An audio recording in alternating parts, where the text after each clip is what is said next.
Don't mind me, I'm a little under the weather. But let's talk about Black Adam. Good morning, good afternoon, or good evening, depending on when you're watching this. My name is Brandon Aries, and welcome to The Sanctuary. Black Adam starring Dwayne "The Rock" Johnson. Now, before this movie came out, and just seeing the trailers, I was a little apprehensive. Don't get me wrong, as a comic book fan, I was hopeful for the DCEU, but I still had my doubts. Needless to say, I was right. I wasn't really down with the whole exploration of Kahndaq for the crown to then find the champion. Kind of felt like I was watching a totally different movie. We get it. Black Adam is overpowered. Cool. Next. I love how he's freed by these guys and essentially just dips and leave them in the rubble. Oh, hey, I've been asleep for 5,000 years. See ya. Classic anti-hero move, am I right? The slow motion music montage of Let's Show Black Adam's speed and power felt like it lasted too long. Like, I thought I was sitting there for 10 minutes just watching everything in slow motion.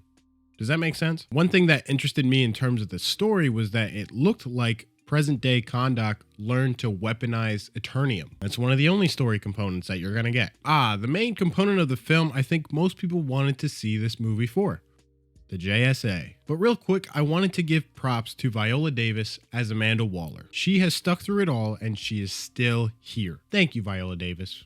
You are a true champion. Anyway, the introduction of the team was short and sweet, which was done well so that you get to know them more as the story unfolds. Hawkman has a bigger house than Professor X's school. How does that work? Black Adam wakes up in someone's house and just conveniently fires at a Superman poster.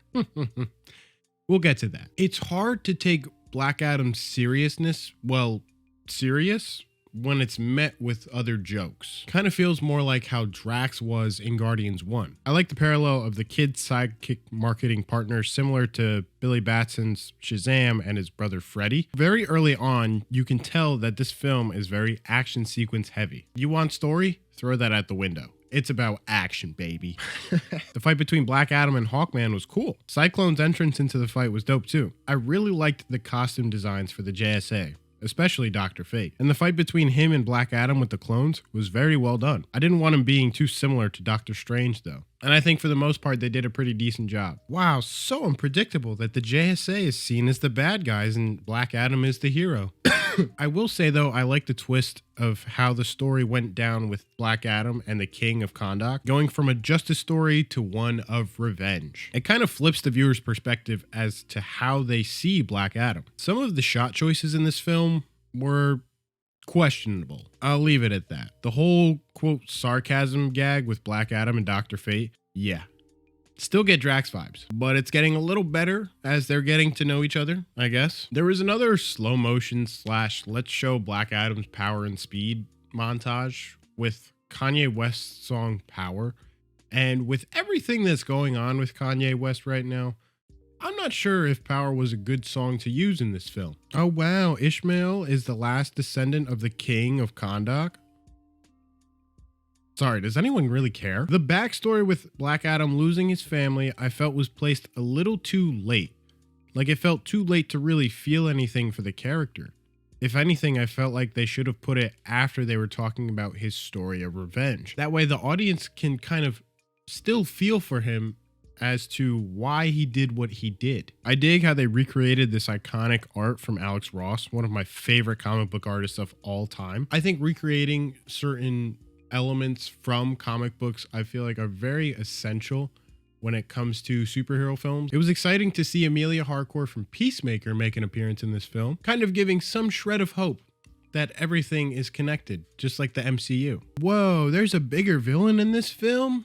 No way! Gee, I would have never guessed. Oh, Dr. Fate did the thing that was mean from Injustice 2. I mean, I don't know about you, but I thought it was a cool nod to the character. Though some people found it to be kinda cringy, and I don't blame them. Sucks he had to die though. Although, the more I think about it, it's kind of like what they did with Quicksilver. For a while, back in 2014, 2015, there were two Quicksilvers, one for Fox and one for the MCU. Until there weren't. In theory, there would have been two Doctor Stranges, but there weren't. Now I know, Dr. Fate came out first in the comics, but unfortunately, Doctor Strange beat him in the big screen. After Dr. Fate died, they showed that the helmet was intact, so I thought, oh, maybe down the line for the DCEU, Maybe they'll find another host, because there have been other hosts other than Kent. So maybe there's a Dr. Fate coming in the future.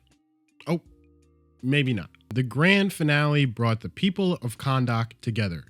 It also showed Black Adam his true purpose, to free the people of Kahndaq, not as a hero, but as a protector. So, an anti-hero, like we all knew before. All right, Black Adam, I give it a... But wait, Brandon, what about the post-credit scene? Oh, right. Henry Cavill's Superman is back, which is actually one of the things I'm very happy for the DCEU. I mean, Man of Steel is probably one, if not one of the only films I enjoy in the DCEU. Seeing him back as Superman gives me some, not all, but some hope that the DCEU is finally shaping up and hopefully starting to step forward in a better direction. Another thing that I'm failing to understand is the whole hierarchy of the DCEU going through a change. Now that Superman's back, did anything really change? Sure, there's Black Adam now, and he's under the impression that no one can stop him, but then you bring back Superman. So, did it really change anything?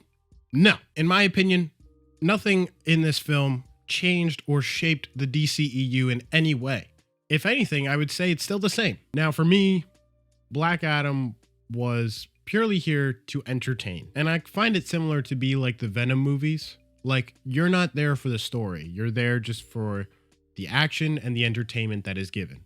And that's okay too. And if you like that, go for it. If you want a story, you're not going to find it here. The story in this film doesn't really carry any weight. Therefore, it doesn't matter. It's about the action. And if that's what you like, then you'll enjoy this movie. I would say my expectations for this film were very low to begin with. And now after seeing it, I felt like it stayed the same. It didn't exceed my expectations. It didn't undermine my expectations. I was at base level, honestly. So I give Black Adam a 4 out of 10. What is up with these bad movies now? Anyway, I hope you enjoyed. Leave a like, check out my Twitch, subscribe if you're new. We're going to start doing movie reviews pretty often now. I think next week we're going to be doing Black Panther Wakanda Forever, because that, at the time of this recording, is coming out this week. So in case I don't see you, good afternoon, good evening, and good night. Peace.